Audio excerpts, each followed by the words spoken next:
Are you having trouble installing Spotify on your Windows PC? Then let's fix that.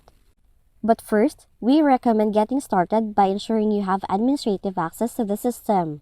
Now this will help overcome permission-related issues that might result in the error. Now if you have already the admin access, you can just open the file from the File Explorer, right-click on it, then select Run as Administrator. Then the next thing you can try to do is to temporarily disable your antivirus and proceed with running the installation file. You can achieve this by right-clicking on the antivirus icon on your taskbar, then choose Disable until the computer is restarted.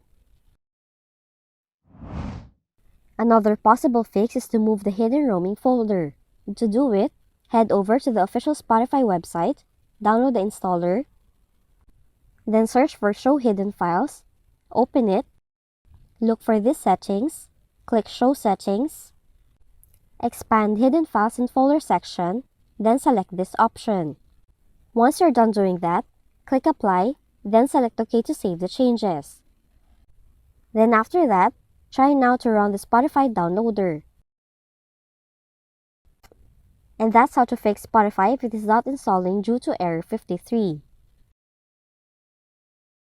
If you found this video helpful, kindly like and subscribe.